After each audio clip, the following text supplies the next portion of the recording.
Hello students, welcome back. कैसे हो आप सब? मैं हूँ स्वाति और स्वागत करती हूँ आप सभी का अपने प्लेटफॉर्म पे। ये है आपका part 3 of your chapter matter और इसमें हम पढ़ने जा रहे हैं change of state of matter, change in the state of your matter. हमने क्या किया था, मैटर के 3 टाइप्स पढ़े थे। कौन कौन से? मैटर के 3 टाइप्स पढ़े थे, सॉलिड, लिक्विड एंड गैस। अब मुझे ये बताओ, ये जो मैटर के 3 टाइप्स हैं, सॉलिड, लिक्विड और गैस, ये अपनी स्टेट कैसे चेंज करते हैं? स्टेट मतलब सॉलिड से लिक्विड, लिक्विड से गैस, गैस से लिक्विड, लिक्विड से सॉलिड या फिर सॉलिड से डायरेक्टली गैस। ये चेंज कैसे करते हैं? दूसरा मुझे ये बताओ कि मैटर की डेफिनेशन क्या होती है। मैटर क्या होता है? Anything that has mass and occupy space, जिसमें भी मास होता है और वो स्पेस ऑक्यूपाई करता है, that is known as matter. Mass क्या होता है? जितना भी मटेरियल इसमें प्रेजेंट है, जिस भी मटेरियल से ये बना हुआ है और जिसका जितना भी वेट होता है वो उसका मास होता है। ठीक है, जितने भी मटेरियल से ये बना होता है कोई भी चीज़, दैट इज़ मास। और वॉल्यूम क्या होता है उसका? जो स्पेस ऑक्यूपाइड होता है, that is the volume, right. वो जितना भी स्पेस ऑक्यूपाई करता है। अब सॉलिड से लिक्विड और लिक्विड से जब गैस में कन्वर्जन होती है, जो ये इंटर कन्वर्जन होती है, वो होती क्यों है? It is known as interconversion. ये इंटर कन्वर्जन होती क्यों है? ऐसा क्या होता है कि सॉलिड से लिक्विड में बदल जाता है? फॉर एग्जांपल, हमने सॉलिड को हीट किया, हमने बर्फ़ को हीट किया, ऐसा क्यों कि वो पानी बनती है? ऐसा क्यों नहीं कि वो लिक्विड की लिक्विड ही रह जाए? वो क्यों ऐसा, वो सॉलिड रह जाए? वो क्यों बदलती है लिक्विड में? क्या उसकी किसी प्रॉपर्टी में चेंज होता है? क्या हम सॉलिड की प्रॉपर्टीज़ में चेंज कर देते हैं? क्या लिक्विड से जब गैस में बदलता है, क्या उसकी प्रॉपर्टीज़ चेंज होती है? तो कुछ तो ऐसा होता होगा ना कि सॉलिड से लिक्विड और लिक्विड से गैसेस में कन्वर्ट हो जाते हैं। तो इस चैप्टर में हम वही पढ़ने जा रहे हैं कि सॉलिड, लिक्विड और गैस किस तरीके से इंटर कन्वर्जन होती है और change of state of matter होते कैसे हैं। तो चलिए स्टार्ट करते हैं अपनी वीडियो के साथ। देखिए, हमारा ये जो हमने कुछ आइस ली बीकर में, अब हमने इसको थोड़ा सा क्या करा, हीट कर दिया। अब ये आइस जो थी, या फिर हम हीट भी ना करो तो 0 डिग्री सेल्सियस पे ये आइस जो है वो मेल्ट नहीं होगी। आपको भी पता है 0 डिग्री सेल्सियस पे पानी जो है वो बर्फ़ बन जाता है और 0 डिग्री सेल्सियस पे ही आइस जो है, आइस की मेल्टिंग स्टार्ट होती है, राइट। तो ये दोनों चीज़ें आपको याद रखनी है। पानी कन्वर्ट कब होता है? 0 डिग्री सेल्सियस पे बर्फ़ में। और बर्फ़ का अगर आपसे पूछे मेल्टिंग पॉइंट क्या होता है, तो बर्फ़ का मेल्टिंग पॉइंट भी 0 डिग्री सेल्सियस होता है। ये आपको याद रखना है। Melting point of ice 0 degree Celsius और freezing point of water is also 0 degree Celsius, right. तो चलिए, अब मुझे ये बताइए, हमने थोड़ी सी आइस क्यूब्स लिए, पहले वो 0 डिग्री सेल्सियस पे थे, ठीक है, या फिर हम कह दें -2 -3 डिग्री सेल्सियस पे थे। हमने उसको उठा के रूम टेम्परेचर पे रख दिया, राइट। जैसे हमने इसको रूम टेम्परेचर पे रखा, ये पानी में कन्वर्ट हो गया इन द रूम टेम्परेचर। अब ये जब आइस थी तो वो किस फॉर्म में थी? कौन सा मैटर था? ये था सॉलिड फॉर्म। जैसे ही हमने इसको रूम टेम्परेचर पे रखा तो सारी की सारी आइस जो है, सारी की सारी बर्फ़ जो है वो पिघल गई और किस स्टेट में आ गई? ये आ गई आपकी लिक्विड स्टेट में। अब हमने क्या करा, इस लिक्विड स्टेट को बर्नर से क्या करा, बॉईल करा, इस पानी को बॉईल किया, राइट। जैसे ये पानी बॉईल होना शुरू हुआ तो एट 100 डिग्री सेल्सियस इसमें क्या हमने देखा कि वेपर्स आने शुरू हो गए हैं। तो ये वेपर्स मतलब ये किस फॉर्म में चेंज हो गया? ये किस फॉर्म में चेंज हुआ? ये हुआ आपका गैशियस फॉर्म में, ऑल राइट। सॉलिड से जब हम लिक्विड में कन्वर्ट करते हैं तो इसको बोलते हैं हम मेल्टिंग, या फिर हम इसको बोल सकते हैं फ्यूजन। ये याद रखना है, अपने नोट्स में भी आप बना सकते हो। सॉलिड से जब लिक्विड में चेंज होता है तो that process is known as melting. और लिक्विड से जब गैस में चेंज होता है, लिक्विड से जब हम गैस में चेंज करते हैं तो this process is known as vaporisation. ठीक है, यहाँ तक बात समझ आ गई। अब क्या हुआ, ये जो वेपर्स बने, अब हमने सोचा कि क्यों ना हम इसके ऊपर एक लिड रख दें। एक लिड मतलब कोई भी ढक्कन रख दिया या फिर कोई भी हमने प्लेट उठा के रख दी अपने कंटेनर के ऊपर। तो हुआ क्या, ये जो पानी से वाटर वेपर्स बन रहे थे, ये बर्नर है आपका नीचे, ये जो पानी से वाटर वेपर्स बन रहे थे ये ऊपर प्लेट से टकराए, प्लेट पे इनको कैसे टेम्परेचर मिला, ठंडा, ठंडे टेम्परेचर से क्या हुआ, ये होगा कंडेंस, कंडेंस होके वापस से ये वाटर वेपर्स किस में बदल गए, पानी में, वाटर में। ऑल राइट, अब इसी वाटर को हमने क्या करा, 0 डिग्री सेल्सियस पे रख दिया, 0 डिग्री सेल्सियस टेम्परेचर प्रोवाइड कराया, तो हमने देखा ये वाटर जो है बर्फ़ में फ्रीज़ होना शुरू हो गया। तो इसको हम क्या बोलेंगे, इस प्रोसेस को हम बोलेंगे फ्रीजिंग। जब पानी बर्फ़ में कन्वर्ट होना शुरू हो जाए, जब पानी जो है आपकी आइस में कन्वर्ट हो, that process is known as freezing. जब वाटर वेपर या फिर गैस वाटर में कन्वर्ट हो जाए, that process is known as condensation.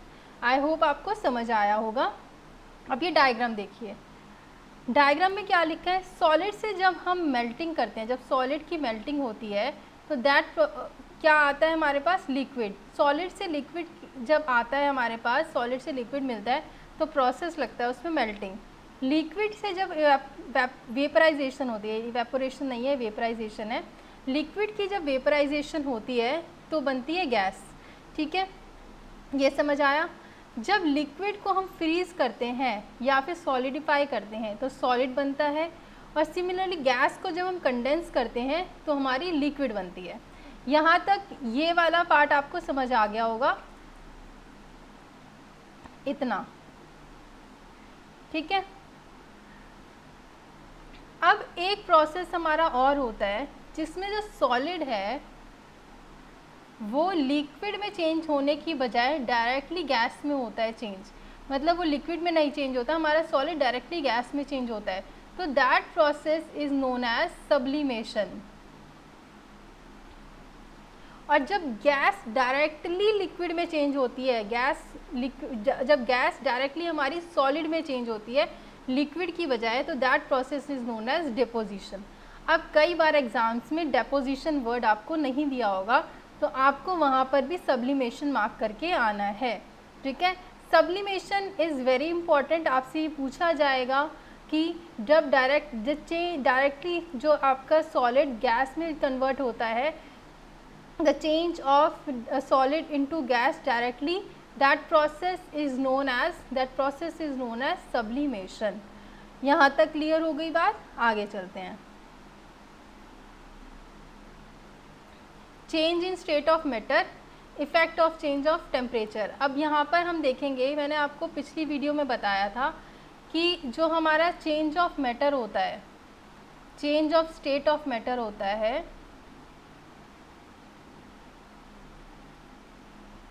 मतलब सॉलिड से लिक्विड, लिक्विड से गैस, या फिर गैस से लिक्विड, लिक्विड से सॉलिड, ये तभी पॉसिबल है जब या तो हम उसके ऊपर टेम्परेचर अप्लाई करें या फिर हम उसके ऊपर क्या अप्लाई करें, प्रेशर।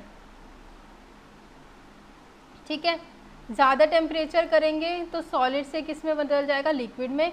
कम टेम्परेचर करेंगे तो क्या हो जाएगा, लिक्विड से सॉलिड में बदल जाएगा। राइट। अब गैसेस पे अगर हम प्रेशर लगाते हैं बहुत ज़्यादा, तो क्या होता है, गैसेस जो हैं वो लिक्विफाई हो जाती हैं। यहाँ से आपको क्वेश्चन बन सकता है, जो एलपीजी है वो कब बनती है, या हम उसके ऊपर प्रेशर बहुत तेज़ लगाते हैं या प्रेशर हम बहुत स्लोली लगाते हैं। तो आपको याद रखना है, जब हम गैसेस के ऊपर प्रेशर काफ़ी तेज़ लगाते हैं, प्रेशर अप्लाई करते हैं, तो वो लिक्विफाई हो जाती है, लिक्विफाइड फॉर्म में हो जाती हैं। राइट। तो यहाँ पर आप देख लीजिए, ये मैटर 3 स्टेट्स में एग्जिस्ट करता है, सॉलिड, लिक्विड, गैस। और ये चेंज ऑफ स्टेट कब होता है, जब हम इसके ऊपर टेम्परेचर अप्लाई करते हैं या फिर हम उसके ऊपर प्रेशर अप्लाई करते हैं। इस वीडियो में हम पढ़ने जा रहे हैं कि जब हम किसी सॉलिड्स पे, लिक्विड्स पे और गैसेस पे टेम्परेचर अप्लाई करते हैं तो उसका स्टेट ऑफ मैटर किस तरीके से चेंज होता है, क्या उसमें चेंज आता है, क्या प्रॉपर्टीज़ में उसकी चेंज होता है जिसकी वजह से ये अपनी स्टेट को बदल लेते हैं। चलिए, अब हमें क्या करना है, ये आप देख सकते हैं आइस रूम टेम्परेचर पे मेल्ट हो रही है। अब हमें क्या करना है कि एक बीकर लो। ठीक है, हमने एक बीकर लिया, उसमें आइस क्यूब्स डाल दिए, हमने उसको नीचे बर्नर लगा दिया और हीट प्रोवाइड करी। यहाँ पर हमने उसमें थर्मोमीटर इंसर्ट कर दिया। क्या इंसर्ट कर दिया? थर्मोमीटर। हम क्या देखते हैं कि पहले हमारे थर्मोमीटर जो इस आइस का टेम्परेचर था वो था 6 डिग्री सेल्सियस माइनस, ठीक है, -6 डिग्री सेल्सियस।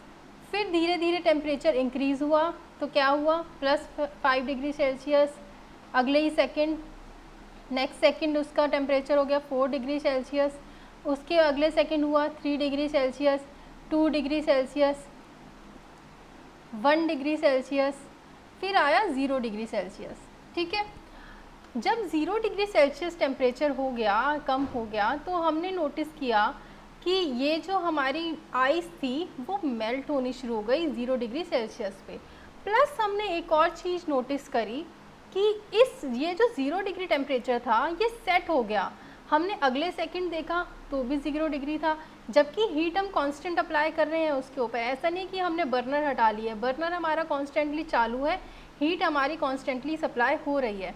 हमने क्या देखा कि उस अगले सेकंड्स में 0 डिग्री सेल्सियस है, उससे अगले सेकंड्स में 0 डिग्री सेल्सियस है, तीसरे सेकंड में 0 डिग्री सेल्सियस है, और कम से कम हमने 5 मिनट तक टेम्परेचर देखा अपना। तो हमने क्या नोटिस करा कि थर्मामीटर में टेम्परेचर 0 डिग्री सेल्सियस ही है। तो क्या हमारा थर्मामीटर ख़राब था? क्या कुछ ऐसा उसमें डिफेक्ट आ गया? तो नहीं, उसमें कोई डिफेक्ट नहीं आया। तो फिर हमारी हीट एनर्जी जा कहाँ रही है? हमारी हीट एनर्जी को हो क्या रहा है? ये टेम्परेचर बढ़ क्यों नहीं रहा? वो इसलिए क्योंकि ये हीट एनर्जी, होता क्या है, जब हम इसको हीट एनर्जी प्रोवाइड कर रहे थे, आपको भी पता है कि सॉलिड जो होती है आइस, उसके पार्टिकल्स क्लोजली पैक्ड होते हैं, राइट।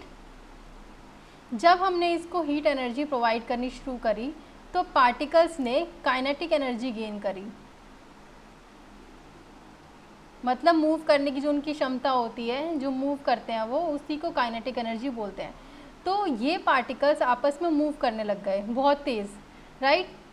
जैसे जैसे टेम्परेचर बढ़ता गया, इनकी काइनेटिक एनर्जी इंक्रीज़ होती गई। जब ये 0 डिग्री सेल्सियस पे आ गए तो जो हमारे बर्नर साहब थे, बर्नर ने बोला कि अब जो है अब मैं आपको हीट प्रोवाइड तो करूँगा, लेकिन अब काइनेटिक एनर्जी आपकी मैं इंक्रीज़ करने नहीं दूंगा। अब जो ये काइनेटिक एनर्जी है, अब मैं क्या करूँगा, जो आपके बीच में इंटरमॉलिक्यूलर फोर्सेस हैं, जो इंटरमॉलिक्यूलर बॉन्ड है, अब मैं उसको ब्रेक करूँगा। तो जो सारी की सारी हीट एनर्जी थी वो कहाँ लग गई? उन इंटरमॉलिक्यूलर फोर्सेस को ब्रेक करने में। क्योंकि जब ये काइनेटिक एनर्जी इनको मिली तो ये क्या हुआ, ये ऊपर नीचे क्या हो रहे थे, ऊपर नीचे मूव कर रहे थे, राइट, अपनी पोजीशन पे। प्लस लेकिन अब अपनी पोजीशन में ब्रेक कर रहे थे, फिर भी इंटरमॉलिक्यूलर फोर्सेस इनमें तब भी जो थे ही, ठीक है। अब बर्नर ने कहा कि अब मैंने तुम्हारे पास इतनी काइनेटिक एनर्जी हो गई है कि तुम मूव कर सकते हो, लेकिन अब तुम्हारा काइनेटिक एनर्जी तो तुम्हारी मैंने दे दी है, लेकिन अब इस बॉन्ड को भी तो टूटना पड़ेगा। जब ये बॉन्ड टूटेगा तभी तो आप लोग मूव कर पाओगे, वरना आप ऐसे ऐसे मूव करते रहो, फ़ायदा क्या? आपके काइनेटिक बॉन्ड को मुझे तोड़ना है। अब आपके इंटरमॉलिक्यूलर बॉन्ड को तोड़ना है। तो क्या हुआ कि ये वाला जो बॉन्ड था, जब 0 डिग्री सेल्सियस पे ये बॉन्ड टूटने लगा, जैसे ही ये बॉन्ड टूटने लगा तो क्या हुआ, जो काइनेटिक एनर्जी थी इसकी मॉलिक्यूल्स की, इस काइनेटिक एनर्जी की वजह से ये दूर दूर दूर दूर दूर दूर क्या होने लग गए, एक दूसरे से दूर होने लग गए और मूव करने लग गए। और इसका मतलब क्या है कि ये इस क्लोजली पैक्ड जो आपका था उससे इस तरीके से मूवमेंट आने लग गई, दूर दूर मूव करने लग गए, मतलब सॉलिड से लिक्विड में बदल गए, ठीक है। अब ये हीट एनर्जी जो हमने दी थी वो कुछ मिनट्स के लिए यूज़ हुई आपकी स्टेट कन्वर्जन में, मतलब जब सॉलिड से लिक्विड में कन्वर्ट हो रहा है तब तक ये हीट एनर्जी बॉन्ड को तोड़ने में यूज़ हुई। तो इसी वजह से अब ये टेम्परेचर, जो ये हीट एनर्जी थी, ये टेम्परेचर में तो नोट हुई नहीं, इसीलिए इस हीट एनर्जी को हम ये भी कहते हैं कि ये हिडन एनर्जी है या फिर लेटेंट हीट ऑफ फ्यूजन है। इसी हीट एनर्जी को हम लेटेंट हीट ऑफ फ्यूजन कहते हैं, जो 0 डिग्री सेल्सियस पे हमारी आती है। और 0 डिग्री सेल्सियस पे क्यों? क्योंकि वो उस टाइम पे बॉन्ड जो होता है आपस में, इंटरमोलिकुलर बॉन्ड, उसको ब्रेक कर रही होती है। I hope it is clear. अब होता क्या है आपका, यहाँ पर मैंने एक्सप्लेन किया हुआ है, जैसे ही हम टेम्परेचर इंक्रीज़ करते हैं, on increasing the temperature of solids, kinetic energy जो होती है पार्टिकल्स की वो भी इंक्रीज़ करने लग जाती है। तो क्या होता है, जब काइनेटिक एनर्जी आपकी इंक्रीज़ करती है तो जो पार्टिकल्स होते हैं वो वाइब्रेट करना स्टार्ट कर देते हैं, किस पे? हायर स्पीड पे। ठीक है, तो जो एनर्जी हीट सप्लाई कर रही होती है, ये क्या होता है, ये ओवरकम कर देती है फोर्स ऑफ अट्रैक्शन को। ओवरकम करना मतलब उस फोर्स ऑफ अट्रैक्शन को तोड़ देती है। तो वो हीट एनर्जी उस फोर्स ऑफ अट्रैक्शन जो बीच में है इनके, उसको ब्रेक कर देती है। उसके बाद क्या होता है, ये जो पार्टिकल्स अपनी फिक्स पोजीशन पे वाइब्रेट कर रहे थे, ठीक है, जो फिक्स पोजीशन थी इनकी, इसकी फिक्स पोजीशन पे अपना वाइब्रेट कर रहे थे बहुत ज़्यादा काइनेटिक एनर्जी के साथ, वो अपनी पोजीशन को छोड़ देते हैं और फ्रीली मूव करना स्टार्ट कर देते हैं। ठीक है, और ये एक स्टेज ऐसी रीच होती है जब आपका सॉलिड मेल्ट हो जाता है लिक्विड में।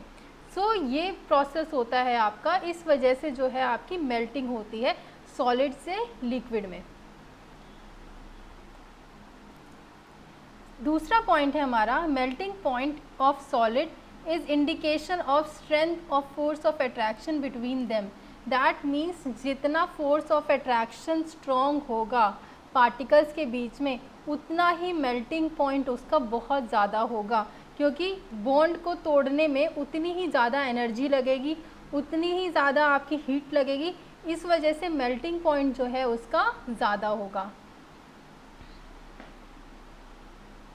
मेल्टिंग पॉइंट ऑफ आइस जो होती है वो कितनी होती है, ये आपसे पूछ सकता है क्वेश्चन में।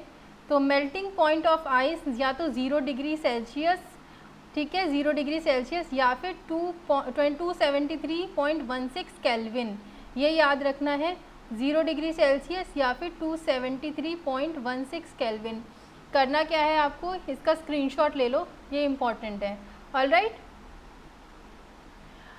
इसी state of change of solid to liquid, जब हमारा सॉलिड से लिक्विड में चेंज होता है तो हम उसको मेल्टिंग कहते हैं। और मेल्टिंग नहीं तो हम उसको एक और वर्ड यूज़ करते हैं, दैट इज़ फ्यूजन। तो कंफ्यूज नहीं होना फ्यूजन और मेल्टिंग में, कहीं आपको मेल्टिंग दे दिया जाएगा और कहीं पर आपको फ्यूजन दे दिया जाएगा, तो बोथ आर सेम। आगे चलते हैं। लेटेंट हीट मैंने आपको बता दी, लेटेंट हीट क्या होती है। This is latent heat of fusion and this is latent heat of melting. ठीक है, तो हमने ड्यूरिंग द एक्सपेरिमेंट हमने क्या देखा कि temperature of the system does not change after melting point is reach. जैसे ही मेल्टिंग पॉइंट रीच हुआ, जब आइस मेल्ट करनी शुरू हो गई, तो उसके बाद में टेम्परेचर क्या हुआ, राइज नहीं हुआ। जब तक कि पूरी आइस मेल्ट नहीं हो गई तब तक तो टेम्परेचर पूरा राइज नहीं हुआ, वो कांस्टेंट रहा, जबकि हम तो हीट देते ही रहे। ठीक है, even though this happens even though we continue to heat the beaker।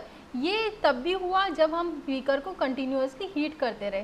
तो हीट जो है वो हीट कहाँ पर यूज़ हो गई, वो हीट यूज़ हुई आपका change of state by overcoming the force of attraction between the particles. ये हमने कर लिया, ये हीट यूज़ हुई थी स्टेट को चेंज करवाने के लिए। कैसे स्टेट चेंज हुआ, कैसे? By overcoming, by breaking the force of attraction between the particles. Alright,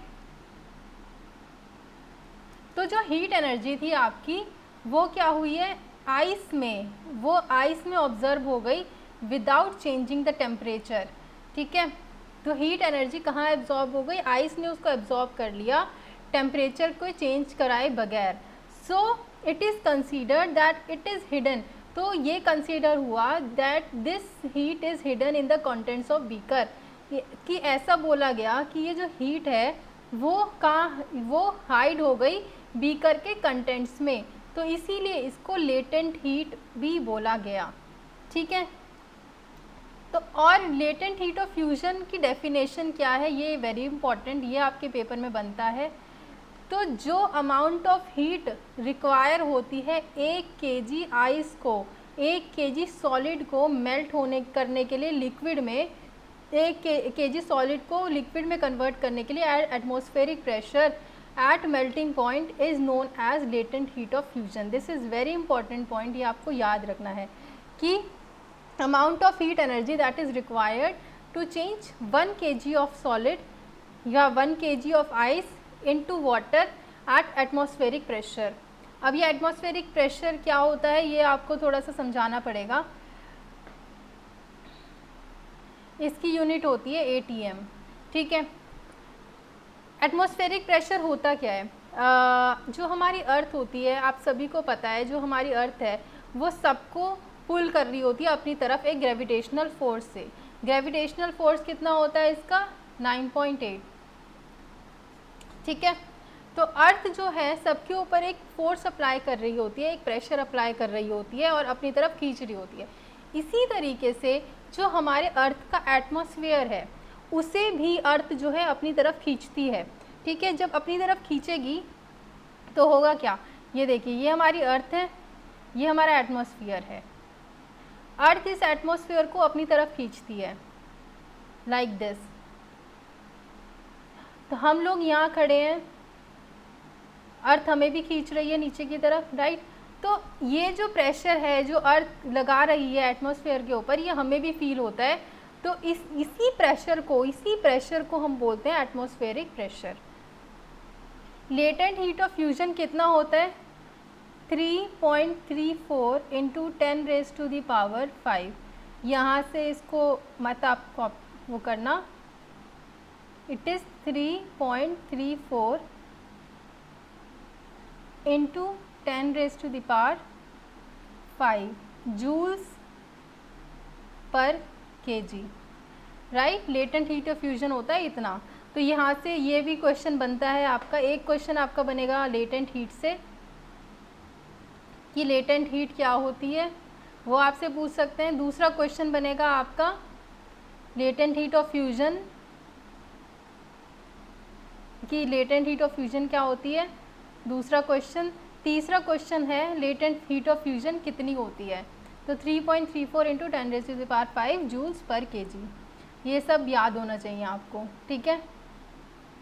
अब हम आते हैं, जैसे कि ये लेटेंट हीट, जैसे कि ये मेल्टिंग हुई, इसी तरीके से फ्रीजिंग भी होती है, राइट। जैसे मेल्टिंग हो गई ऐसे ही फ्रीजिंग होगी। फ्रीजिंग में क्या होगा कि हम टेम्परेचर कम कर देंगे। जस्ट अ मिनट,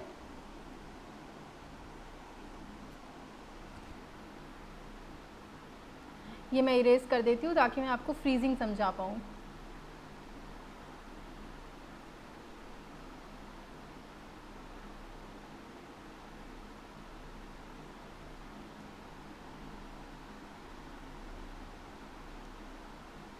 हाँ जी, तो हुआ क्या था, पहले सॉलिड क्लोजली पैक्ड थे एटम्स, ठीक है।